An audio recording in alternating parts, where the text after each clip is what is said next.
right, and we are live. Yeah, cool. And I still do want to play that Conan miniature. Yeah, I know. Well, sorry, correction. Fuck, I want to play anything. And there's some fun news about Conan and all properties related to Cabinet Group, which used to be I forget who else that was. Paradox Interactive licensed a lot of stuff. Yeah, so there's been a big change. And it may affect both of us, both of what we're doing. Okay, all right. Well, I want to hear because I can't keep track of who owns what. I know anymore. Yeah. Well, just basically, Tencent. No, Tencent owns it. Well, yeah, it's either Disney or Tencent. And once Tencent buys Disney, then we'll be, then we'll know who our masters are. Right. Short answer: support indies, and then don't have to deal with any of this bullshit. Yeah, exactly. Gonna get caught in the corporate structure and approval by the CCP. Yeah. Right. Oh man. All right. Yeah. So typhoons, nice. Not big ones, but we're dealing with some typhoons. So I was worried September was going to disappoint us, but yeah, natural disasters are always. Well, not near us, but there was an earthquake yesterday. We're dealing with a typhoon now, and yeah.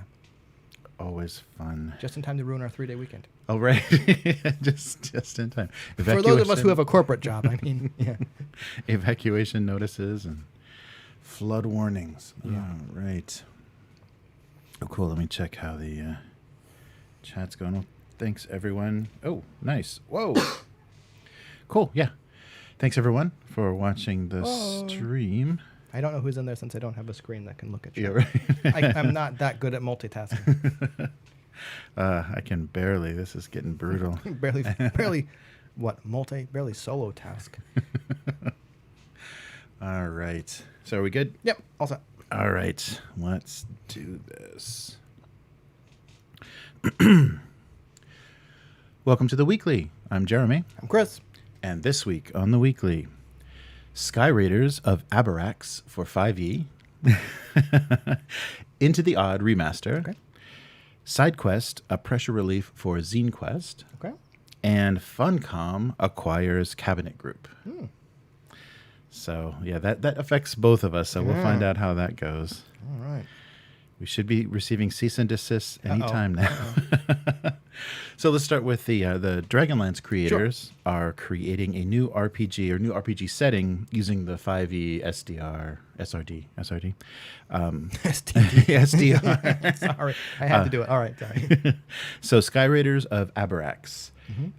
So, yeah, it's kind of, they're describing it. It seems to be using like humanoid panthers, dragonkin, female halfling, 2 humans. Like there's some image. Sorry, I love how those are the pull-outs. Like, okay, sorry, you were talking about the image. It's like, yeah. Here's the races: humanoid panther, kind of Dragonmore thing. A woman, which you can play now in RPGs. Yeah, sorry. But she has many racial penalties in this world. Size, yeah. All right. So, of course, the creators of Ravenloft and Dragonlance, Tracy and Laura Hickman, as we know, had difficulties with Wizards of the Coast not too long, I guess last year. Kind of got resolved, didn't they? Yeah, they dropped a lawsuit, so something happened behind the scenes. But I don't know what became of the trilogy they were working on. They're working on a new Dragonlance trilogy, and that was the source of the lawsuit because they stopped getting approvals, and basically they just said, yeah, we're not going to pay you anymore. Is there development hell for books? It could, yeah, I think so. I think especially with rights-based things like this, yeah, definitely. Yeah. I mean, the books are probably finished, but they may never get edited, may never get approved, and they may just. So like most of my stuff, it's done. You're just never going to see it. Right. Yeah. So they are putting their efforts into a new world. So I wonder what the relationship is between those two things. If they're just like, okay, we're done with Dragonlance, but we're going to do this because, we want to stay active. And I'd have to look at the SRD, but it's kind of like anyone can use it as long as you follow these guidelines. Right. So even if they've broken stuff with Wizards of the Coast or don't want to do anything to do with them, they could still release this and not have to go through WotC. Just right. Yeah. So maybe they are because they're recognized names. They know they can get attention. That's a popular system. So this setting will get attention. And so they're talking about dragons and airships, basically, is what we're looking at. And the thing that they're promoting is the unique living tome system. And they don't elaborate too much on what that means. So that may be just a new way to kind of keep track of the progress of a campaign or something. But they're using the SRD open source. And yeah, so kind of following, there have been several, like we talked about the one from the former World of Warcraft Right. guys. How's that going? War Chief game, and they did pretty well. They called it a overwhelmingly successful, that Coils of the Serpent, Ouroboros. But that, yeah, we won't go into that. But so yeah, it's good they finished that Kickstarter in time, because all of those former Blizzard execs are getting right. I didn't make the connection between that and Blizzard. Yeah, right. Right. So they escaped that thing that would have just pulled them under and probably destroyed their reputations in the game industry. But that's for another day. But because of successful kind of 5e based Kickstarters, they decided they're going to do this, which means it's going to go to Kickstarter. Right. So that was weird, because they had that $10 million lawsuit. You know, the damages were $10 million that they were filing against Wizards, and they're still going to be working with them. So, working with that, with in the RPG world, using their, like you said, though, it's not, they're not getting approvals, they're not doing anything with. I mean, much as I don't like it. Right. Yeah, if you want to do something new, I was just kind of questioning. There were a few things that came up. Well, I was looking at virtual tabletops, and that came up for me too. It's just like, wow, these are all built to run 5e really well. Yeah, they're all little squares, and you're moving your little guys around. I guess 4e as well, but it really seems like everything is kind of focused at that. So I ran Call of Cthulhu. Oh, nice. And that's more theater of the mind. Right. But it's just like there's all these maps and grids and stuff. I'm like, wow, that's don't need it. It's really But on the other hand, as you said, like, is a virtual tabletop app or software that doesn't accommodate 5e, are they shooting themselves in the foot? Right. Unfortunately, probably yes. Yeah, because eventually, a group will get there or start there. So yeah. So I'm curious about how this Kickstarter will do, and if this is going to mean we're not ever going to see a Dragonlance official 5e setting, or what will happen. I'm sure this is what Skyraiders of Abarax. I'm sure it'll do well. As you said, it's got 2 big names attached to it. It's for compatible with D&D 5e, so it's probably going to do well. I wonder, because like what got released so far, like you said last time, was just like a snippet of a poem, and then like a poem later, and apart from this picture, we don't really have much about what the setting is. Yes. Yeah, but if we rely, I guess trusting these creators and wanting to see something new, maybe people will jump on pretty quickly. We'll see. Yeah, and always Kickstarters kind of try to flesh stuff out as much as possible to get you tempted. So we will see. Yeah. So, it's a funny thing that it's following. They're like, okay, we got our little payoff, our under the table, non-disclosed payout, and then we're going to keep in the tabletop world, but we're not going to support Wizard. We're not not going to have to deal with that. But actually, thinking about that, no idea what the Hickmans are going to do. But like we had talked before about, I can't think of it now, but some failed kind of OSR group or something like that, and our thoughts were, all you had to do was pump out some like 5e compatible or OSR compatible modules, build up goodwill within the community as like a decent creator, then release your own kind of system, and you'd have a built-in audience. Who knows? Maybe this is what the Hickmans are doing. They're like, okay, let's make stuff for the most popular currently role-playing game, and we can make a name, not make a name for themselves because they already have one, but then we've got this, and hey, here's Sky Pirates or Sky Raiders of Abarax or whatever it is as this other system. Yeah. And maybe get people to come over. And that also avoids, if Wizards, like editorially, would have just butchered what they wanted to do with Dragonlance, then, that this saves them a lot of because people have good memories of that old stuff, and now they may have new stuff they can enjoy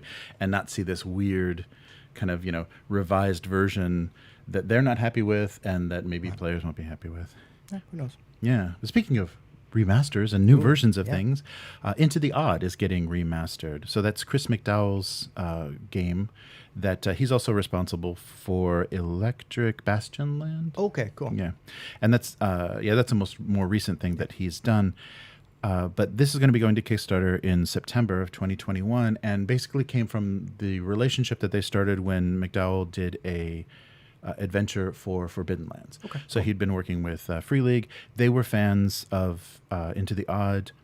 And he was then, I think, working also on Electric Bastion Land, and didn't realize how many people were still playing Into the Odd, the former game, and kind of credited that to the horror setting and and also the sandbox adventure that was included in the core books. That people are still playing that, and it came out. I don't have the date in front of me, but it came out a while ago, and so. That was a motivation to take another look at it, and Free League is encouraging them to do that. And he's going to work together with Johan Noor, who worked on Morkbjorg as the artist. So his art, is going to be involved. And they said they're going to, with restraint, going to kind of revise and refine some of the mechanics of the original Into the Odd. But there's still a lot of people, and crediting it to the kind of horror focus and maybe the fun of that sandbox first adventure. Cool. I was wondering if it was going to be a revision or just a reprint. Yeah, not a direct reprint. Yeah. Yeah, I think, or my feeling is, things grow and change, and you learn things over time. So, even like as a designer, you're just like, well, okay, at the time this was great. I've changed, or times have changed, and let's update that a little bit, or I know a better way to do that now a little bit. Right. And so you don't want to completely have a new version, because I think sometimes that scares people off. But you're just like, okay, revision, and reprint. Yeah, so this might be a good opportunity, and also like to, probably put more artwork in it if it was done kind of indie on a budget previously. Yeah, so the changes that he mentioned are the deprivation mechanic and arcana are going to be two things they're going to tweak a little bit to kind of fix from the original, and maybe something that he learned with the Electric Bastion Land. But they will include the original Iron Corral, which is the sandbox that everybody enjoyed, and also going to, of course, then support it with more adventures. So that'll pop up on Kickstarter later this month, and we'll see. And it's Free League, so we know it's going to be gorgeous. We know that the quality of the production is going to be it's going to be a really nice book that they'll produce. No teasing or mentioning about any stretch goals or any kind of premium versions, but because Free League's involved and the artist involved, we're going to see a very interesting version. I wonder if I was just thinking, kind of personally, if you would have to do a stretch goal. Yeah, no, that's probably true. Just be like, this is it. Mm-hmm. Yeah, we want to do this, and we get to this point, we can do it. So set your. Or if you want to be real, I can't think of the word, but if you want to be real on it. Mm-hmm. I wonder how pay would work in this one, because a lot of the if it's kind of like a reprint or a revision, there's not going to be a lot of. I mean, there's going to be probably editing, or bits are going to be rewritten, but it's not like you're paying writers like we were kind of discussing for the Avatar that's true. one. Right. But I mean, a stretch goal could be just I'm paying myself more. Mm-hmm. Yeah, I wonder, and Free League doesn't go insane with the bits and bobs and stuff. I mean, they've done in recent. I think the One Ring got like a cloth map of the Shire or something, but not like an insane amount of stuff. Usually dice. Yeah, they do dice. But I mean, like with their Year Zero engine, I mean, the different color dice is kind of important. Right. That does make it. Yeah, that does. It's not necessary, but it kind of makes things easier, and so it's kind of like. I see it a bit more of here's everything you need to play, rather than here's all these extra little widgets that you don't really need, but we know you want as collecting crazy nerds, right? Yeah, but look at that all-in pledge level. Don't you want? Don't you want to click that myself? I'm like, let's go all in on top. Yeah, so we'll see. But I'm curious to see what this is going to look like, and I don't know much about the game, but a horror inspired kind of. Fantasy setting might be fun, especially if it's got the artist, right? The Morkbjorg artist. But I've been noticing you look a little tense, like there's some pressure, something you've been dealing with, and some relief for that pressure may be coming later this year in November. Like a commercial. SideQuest is for you. So the Indie Initiative SideQuest is going to help try to take some of the focus away from ZineQuest and help designers and developers that were getting kind of buried in the more famous projects and the more prestige projects of ZineQuest get noticed and found. So SideQuest 2021 is announced, and so February's ZineQuest is something that I think a lot of people, the thing that they said was happening is people were putting off releasing things and not doing anything, because ZineQuest is when you're going to get all the promotion, when everyone's looking to buy Zine-based games. And so there needs to be kind of a secondary. There needs to be an additional chance to do that. So it's a month-long time frame. And so it's just basically promoting Kickstarter hosted, or basically they're saying it doesn't have to be Kickstarter, any sort of crowdfunding or any way you want to sell this. They're going to promote it, so it'll be all involved in this event. So yeah, they're not relying particularly on one platform. Oh, interesting. Yeah, but they're saying so ZineQuest was just smothering the popularity of ZineQuest smothered some of the other releases. It's so successful that many designers wait all year to launch projects. Kickstarter becomes flooded with indie games. The rest of the year, it becomes hard for new designers to promote their zine-sized offerings. So Mark Strauch said that he hopes that this will vent a little bit of the pressure by offering a second stage for small games. So like a music festival, you've got alternative stages. Now I'm going to have to go look at this, because I forget when ZineQuest started. It's at least at least 3 years old, because we're up to like ZineQuest 3 or 4 or something like that, right? And as someone who makes small games, I don't know. Well, Kickstarter's real intimidating for me, because I don't want to have to deal with all that back end crap, right? But I've still considered it, and just in indie circles, it seems like as the years gone on, I've seen talk about what exactly constitutes a zine, and like, sure, push the envelope. Like it wasn't necessarily like a purity thing. It was just a kind of a bit more of what this came up in this SideQuest thing about. Okay, that probably isn't a zine, but you've put it into ZineQuest. Like, no shame, because it gets so much promotion. So you kind of, why wouldn't you do it? And you kind of have to do that. But yeah, there's so many of them now.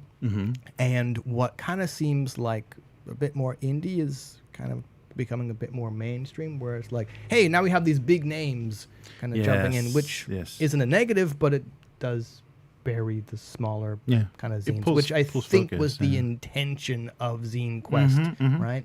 Yeah, So, definitely. Yeah, kind of a concerted promotional effort, and have people look at stuff that they may have never looked at before. But then when you get names in there, and that's what I did the last ZineQuest, I just looked at names that I recognized. This is the next. Oh, this. Yeah. So it wasn't. I didn't get very far down the list basically before I started supporting things. A bit cynical about if SideQuest takes off. I wonder if the same thing will happen. It's possible, and then there'll be other quests. Other quests. Yeah, I was trying to think of the name as well. Yeah. Third quest. Well, they'll just have to kind of keep making, and it may then be that they'll have to kind of theme it or genre, like there'll be this is for fantasy zines, this is for sci-fi, this is for experimental, like they'll break it up so at least it thins it out a little bit, like some kind of artificial way to thin things out. But it's a good effort, and I'm glad that kind of the spirit of underground comics and independent music and everything is like following into RPGs, and they're using the tools of today, crowdfunding and stuff, to really help promote people's work that may only be findable on Twitter otherwise. So that's good. That's the only place I am. I'm gonna have to go look at this, because I don't know, I've thought about producing something. I would want it to be done before I actually promote it, just because I can't work the other way around. But then I look at it and I'm like, wow, this is real intimidating. But you got to take that plunge. You do eventually, but it's also a calculated risk. I don't want to go, whoa, it turns out I can't swim and I'm in the ocean, right? I want to go like, oh, hey, you know what? This kiddie pool ain't so bad, right? No, definitely. All right. Well, speaking of fish and things swallowing other fish, we've had a big fish eat a bigger fish eat a big fish. So we had Cabinet Group for a while that basically owned the rights for all Robert E. Howard and also a lot of things that were produced by Target Games and things. So the Mutant series, Mutant Year Zero, Mutant Chronicles have all been eaten up, or were all managed. They were all managed by Cabinet Group, and they were doing it on a small scale. But they did have some successes. So they worked with Monolith to do the Conan board game. And recent successes have been Conan is now an in-canon Marvel Universe character. So he has a monthly...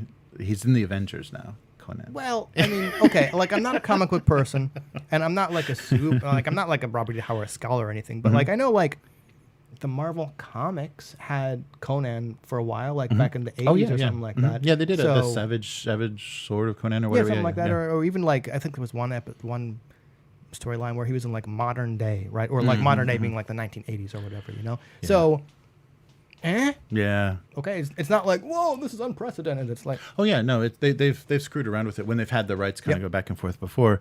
But I'm afraid that has inspired kind of this move. The Cabinet Group was like, okay, this is about as far as we can go. We need more capital. We need more investment. Hey, Funcom. So Funcom is a Norwegian company that they actually produced the very first Conan World MMO. Okay. So earlier 2000s, I think. They did a decent,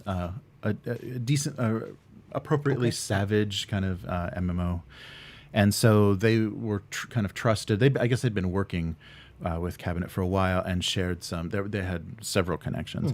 And so when this opportunity came up, they're like, great, this will expand things for us, give us a lot of opportunities to develop stuff. So unfortunately, so Cabinet has now been completely acquired by Funcom. And last year, Funcom was completely acquired by Tencent, the Chinese gaming behemoth. So they are saying Tencent operates on a very hands-off, in a very hands-off management way. So they're not anticipating any complications, any things, but they're probably going to encourage things like mobile games and things that they're making money off of. And also the other thing that makes me a little bit worried is Tencent just took a huge blow with that new Chinese law that means everybody under 18 can only game for 3 hours a week. Like they're restricting. Like I had not heard about this. Yeah. I do not see how you're going to enforce it. Oh, you have to use real ID when you log into a game or you register a mobile game. You have to use real ID, your actual passport number or whatever they have, because they have the social credit system. So you are identified. There's no anonymity in Chinese internet. So they are like heavily. So they had a kind of vague guideline before, and now they're like, okay, now we're going to ironclad enforce this. Wow. So that had to have hit. Even though Tencent is gigantic, that's going to affect them. So I'm worried that's going to make them a little more desperate to let's make some money out of this. Now we've got control of this. This is something new. So it's I guess getting back to that law, it's 3 people under 18, maximum of 3 hours, and only on the weekends. 1 hour Friday, 1 hour Saturday, 1 hour Sunday. Ouch. Wow. Fun. Sounds fun, huh? Oof. And yeah, so all of that, the whales on mobile games in China that were kids with the parents' credit cards and stuff, those are all gone. You know, that income is. I was trying to think of what it would do if it would encourage there to be like more ads in mobile games, but that doesn't seem to be the case. It's like, okay, you got your 3 hours, irregardless of what game you're playing. Right. So it's not like, and I'm sure people will do it, but it sounds like it might be rather difficult to have multiple IDs to kind of skirt around that. Yeah. Right. So yeah. I think there probably are going to be people, because that seems to be the way.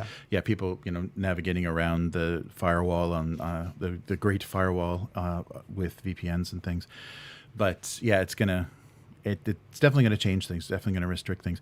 But this has now created the new IP studio is now called Heroic Signatures. So within Funcom, Heroic Signatures is the brand manager of all of those things that they acquired, including Conan the Barbarian, Mutant Year Zero, Solomon Kane. The list is actually pretty huge. It's like 12 different properties. All Robert E. Howard and maybe like Target Games. Right. I'll have to go look at this. Does that mean they own the rights to like the character, or like they own the rights to the character within certain media? I'm not sure. They have really been I haven't seen like in the collections like reprints of the old Conan stories or anything. I haven't ever seen them credited. Right. And when it was Paradox, I didn't ever see that. But games and all kind of like new media, they have the rights on, which leads to a possible in the works scripts have been written Conan series for Netflix. Well, so this is the stuff I'm not looking forward to. We did have a previous attempt at a Netflix or at a Conan series on Amazon Prime that when they changed CEOs, the new woman CEO said, no, I'm not interested in this boy's crap. So they killed that. They killed that real quick. So this is a second attempt to do that, and we don't know like who all is involved, but there are scripts written.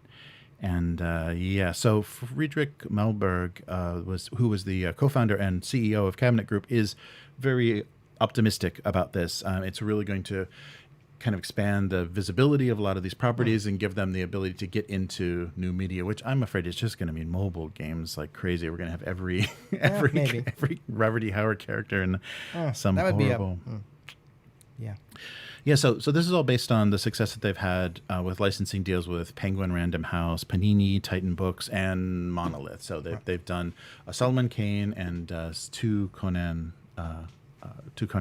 board games. I just think a Solomon Kane game would be like, okay, because like Conan's kind of like, okay, part of the reason I like Conan, Conan's an asshole, but he kind of knows it, right? Like he's like, yeah, and like, one of the stories, I mean, like I said, I've talked about this before. One of the stories, he actually openly admits to being caught and tossed in jail because he was so drunk, he ran into a fucking door jam and the police caught him. And he's like, well, my bad, right? Like, he's that kind of like asshole idiot where you're just like, yeah, like he can kind of make fun of himself.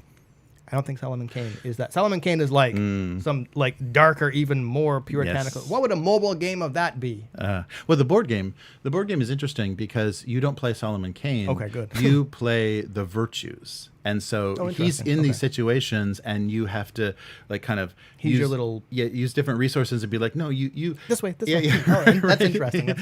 Please resist your greed, resist your lust, and go this way. Well, yeah, I know you're super xenophobic, but whoa. Hey, temperance, or tolerance. Let's go this way. Yeah. Yeah. So that is a really interesting take, and because also there isn't so many like the Conan universe has a lot of like compatriots and you know companions that Conan can play with. That setting doesn't as much, so it made sense to make him the focus. But he's just this pawn that that his faith is like pushing, and that kind of takes because that he could definitely make mistakes. So you can lose the game by him being too righteous and too willing to sacrifice all. I actually kind of want to check that out now because that sounds like a pretty. I happen to have a copy of that game. Oh, nice! Yeah. So we can take a look at that. Yeah, I'm just finished doing some 360 kind of videos of the miniatures because because the virtues are like these like 54 centimeter or millimeter miniatures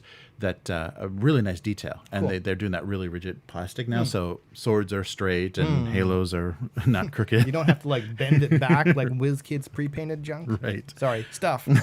Yeah. Yeah. So did I mention we're never going to get a sponsorship for anything at any time ever? Yeah. Talking smack on WizKids. I can't believe it. Their new paints. We could have tried their new paints. We could have had a copy of their paints. Yeah. We couldn't have. Yeah. Yeah. So I'm worried that means though that they're going to be going to bigger game producers. Like the next game license will go to Simon or Come On Games or Hasbro or something instead of a good a good developer like Monolith. I mean, people's opinions. Well, vary. I suppose. Well, one upside to that would be possibly access to at least a more robust distribution, manufacturing distribution line. Because from what I hear, just like chatter on the internet, like supply lines are just like and stuff are just like messed up, and they're just going to get worse. So, yeah, that's true. Access to better, production and. When the scale, I think we talked about that with somebody was talking about how they were pretty confident. I think it was the Avatar. Yeah, the Avatar. When they scaled that's right. Up, yeah. As soon as they scaled up, they're like, we're not going to have any problems because we're dealing in quantities that are going to make people pay attention. This whole forest in the Amazon is ours for paper, right? We don't have to like worry about it. Yeah. We call that area Avatar Legends. Yeah. Yeah, so but we may both be receiving cease and desist notices for various projects we're working on, based on how they're going to handle these IPs when this handover happens. Yeah, so we'll see how this changes. I'm not expecting that to happen. If it does, I'll just have to adopt another character. Yeah, right. Public domain. Yeah, John Carter's a real asshole. Maybe I haven't read any Tarzan stuff, actually. I don't imagine he's much better. Right.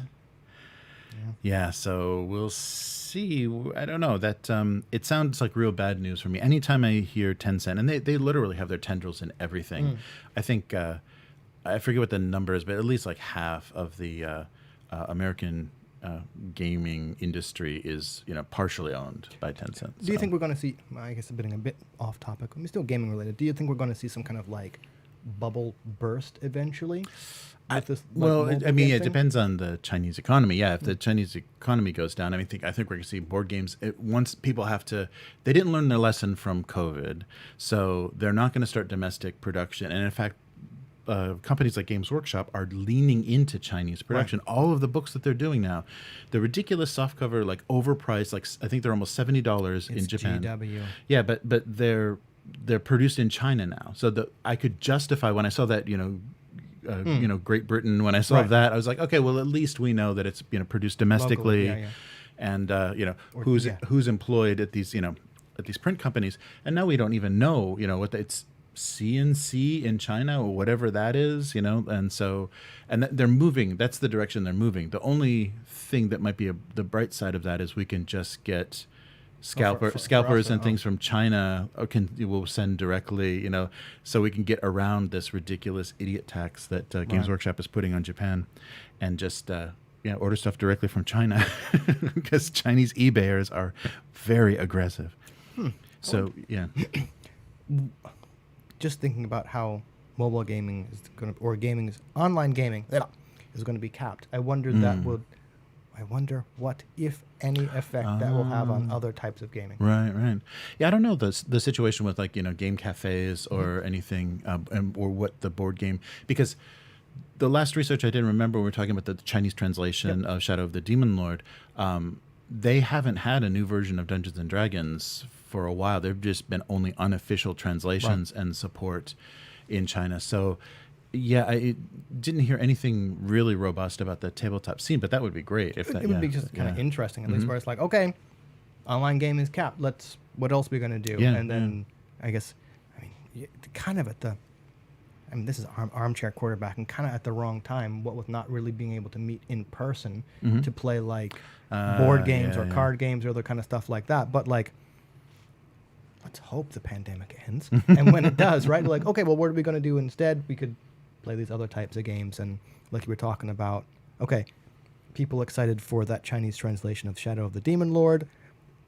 If this does happen, would stuff start filtering over to us? And kind of imagine what that would look like. Oh, yeah. We've talked again before about how Nordic countries kind of had their own little RPG microcosm that we're only now starting to see filter over to us. So. That would be really, really. Of course, cool. This is 20 years out. Yeah. I mean, we did see some of that, at least in video game development and stuff from Taiwan and Hong Kong. Started to have a lot of Chinese, culture and history and things in their games, but. That slowed down significantly. So we'll see, and that would be a fun. That'd be a fun thing to watch develop, because I think the focus, just like Chinese science fiction, has such a different focus from Western-based science fiction. I really would love to see what they would do, with tabletop settings and mechanics and things. Yeah, that'd be cool. But we'll have to wait. We'll have to be much older before we actually. But that might be great for our kids to have a really diverse number of systems and So a bunch of new voices kind of installed, and things like India. I'm really curious what, as their economy develops, if there's any movement in tabletop or anything there. So there's new markets that could be opening and new creators. Something else that I'm going to have to look into with that SideQuest, I guess, jumping back, what are you talking about? India reminded me. You kind of, I guess I hadn't really thought about it before. I don't think about it until I've started expanding my social network.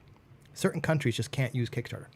Oh, right. Yes. Right? Yes, Which means just unless you get someone in a country who can to sponsor you, so you're off of something like ZineQuest, or whatever, which means a platform that's supposed to enable kind of everyone and have all the kind of diverse voices. Well, you just don't, right? And that's maybe not necessarily be Kickstarter's fault. Just kind of sometimes it's banking stuff. I wonder what the SideQuest. Maybe that's why they didn't lock themselves into a specific crowdfunding platform. Just something. But I want to go look, because that is one way to increase the diversity in games, right? Just like, here's a little, a kind of a project or a promotion that you wouldn't otherwise have seen, thanks to SideQuest. No, ZineQuest, that's a really good point. Yeah, I forgot that there are just so many just like completely off limits. I think even Russia is like not. Yeah, I've seen so many Kickstarter projects that we don't serve, Russia or a lot of the former Soviet states. So yeah, that does take a lot of customer base away, and also eliminates a lot of opportunity unless for you're going base, to unless you're going to take that risk of we're going to find someone in North America that's going to get all of our money and hope that he wires it to us. Yeah. Oof. Yeah. Yeah. That's a good point. And it'll just be, I mean, they just have to develop that themselves. They then basically have to come up with their own crowdfunding and relationships with a banking, which can't be fun. That's the other thing that's kind of kept me off or doing a Kickstarter project is I'd probably have to employ my brother or something to do all the packaging and shipping, because the last thing I want to do is have all the stuff shipped to Japan and then ship it back out again, right? Because, I mean, English language, most of my customers or people interested would be Western. And just yeah, that's a huge. No one wants to pay for double shipping, which is that's probably why. From it back, yeah. So we'll print it in Asia, then to ship it to Japan, then ship it back. Yeah. That would be beautiful. Yeah. Or something print on demand only, right? Yeah. And I've seen that a lot. There's been a lot more recently. They're just like North America only, because shipping is just out of control. So I've had to rely on forwarding services and family members and stuff to get before stuff. About I think Evil Hat kind of does that. And as much as you like their Fate stuff, I'm like, I get it. You also you can't predict what international shipping is going to be a year or two when this thing is finally ready. So you're just gonna we can't do it. Yeah. Sorry. So it sucks for us and people like us, but I also understand why a company would be like, we're only doing this. Sorry. Risk. Yeah, you're right, because the timetable shifts as things, and it's just shipping was $100,000 less last year, and now we're dealing with this. So all that money you thought we made, right? We got to do a Kickstarter just to ship this stuff to you now. That's right. Yeah, that's definitely happened too, and you just can't do that. You can't double dip and say, guess what, guys? If you really want this, you'll have to pay for it again. All right. Well, where can people find you? On Twitter, as always. That's Hivemind, HYVEMYND, where I'm doing another one of my massive Twitter threads about the war game development. Oh. Because it turns out changing to tokens and trying to eliminate bookkeeping of having units either be healthy or wounded or off the board creates a whole bunch of design problems about how to show units of different quality and reducing die rolls as much as possible. You don't want to roll to hit, then roll an armor save, then roll to see if people flee or something like that. So I'm really trying to compress that, and I think I'm solving it. Ooh. But my Twitter threads are absolutely huge. Okay, nice. So So if you want to go see that, there you go. Hivemind, HYVEMYND. Nice. Where can people find you? You can see me drawing a cartoon weekly. So Abuse Cartoons on both YouTube and Twitch. I do my domestic abuse cartoon. You can see the archive for that cartoon at gocomics.com/domestic abuse. And I just use that live stream to draw the cartoon and eat weird things from a convenience store. And last week was steak and coffee flavored potato chips. How were they? Terrible. Oh, damn. Really bad. Because I was mildly interested. Yeah, it was like a weird like dry rub barbecue flavor, and then coffee, the bitterness of coffee aftertaste, and mixed with the greasiness of potato chips. It's like, this is a horrible. When you open the bag, it smelled like instant coffee? No, that's just like something in your sink. Like you had an old coffee filter.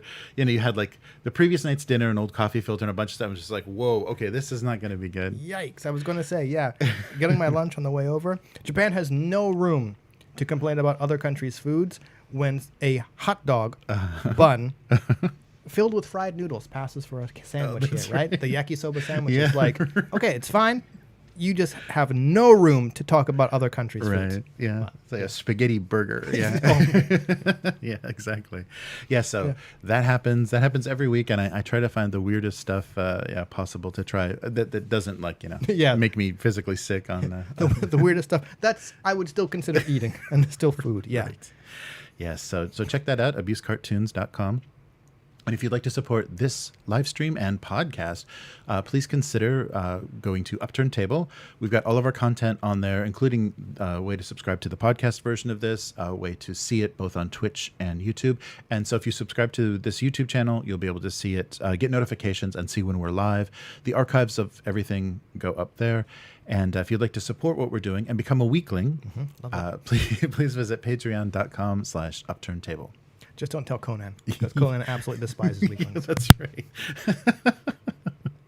So broke Jeremy. we have to have another. Yeah, we have to know another level for the anti-weakling Conan supported. Only the strong. All right. So that's it for this week. We'll be back again next week. Later, mortals. Goodbye. All right. Cool. Thanks. Yeah. I do want to play that Conan game. Oh yeah. No, And it's really it's Like really you said, nice. whatever the what was it? The 40K Conquest game, that like token game that Oh, said they didn't yeah, kind of yeah, finish. I yeah. really want to try that now because, like I said before, I kind of play the mini game of how much would it cost me to produce this game on GameCrafter.com, and I've gone from like 2mm boards, which are cool but super expensive, to like 3.5-inch square cards to try and make the battlefield for this card hammer thing, because it's like it's cheaper to produce and they're still modular. Right. But I know that like the more pieces you have, the easier it's going to be to knock it or have things slip apart and they don't have the weight. But anyway, Right. to tokens, I'm still interested. Like I've still done like, okay, you got your little measuring stick and we're not going to do squares and we're still going to kind of do that. But I want to see how Conquest does, because it's square based, Yeah, right? And yeah. I just want to see another token game. See how And things then are going. that might help the, like, if you want to show unit strength by just their physical size. Yeah, like 1x2, 2x2, like, yeah. Considered that as well, yeah. Because looking at I got the 1-inch square token, and I'm like, oh, this is totally legible. Could I go to like the 3/4 inch to show a difference between these two things? And I don't know if I want to. And if I went like 1x2 for like a big one like that, everything's 1x1 now. But yeah, I do want to see if that's all that's possible. I like that thing in Warmaster where they took it was either kind of like the cavalry was long and the infantry was wide. I thought that was a nice, Yeah, I do like nice that. design. Yeah. Very cool. Well, hey, all right. Well, see you later, Chris. And I'll be in the chat for a little bit here, and I'll also do the moment of silence to get the noise reduction for the podcast. Who is this in honor of? Oh, yeah, Norm Macdonald, the comedian, died just recently. Like, he secretly had cancer for like 9 years. Like, he told nobody. And but it's interesting because somebody else was talking about another performer that had died from a unrevealed illness, and he said, I respect that because nobody pitied them. It was still about just being funny and being talented.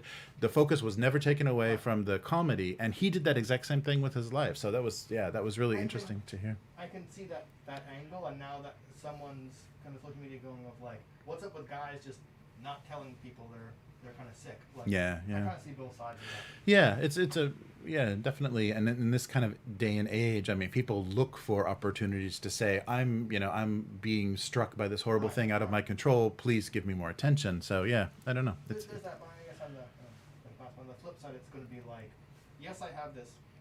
I'm not going to let it affect me.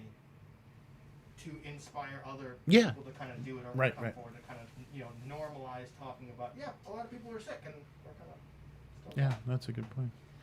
Very All right. cool. Okay. Yeah. But thanks a lot, Jeremy. Yeah. See you next week, Chris. See you All next right. week. Yeah. Bye. See you. Bye. All right. Hey K5, how's it going? Deja vu. Uh-oh, what sounds terrible? I hope it's not our audio. All right. Well, thanks everybody for hanging out in the chat. And K5, as always, good to see you. Oh, yeah, that's a good point. Yeah, so let me do a quick moment of silence. Bring up my little timer here, just so I can edit some of this air conditioning noise out of the sound. So give me about 20 seconds of just room noise.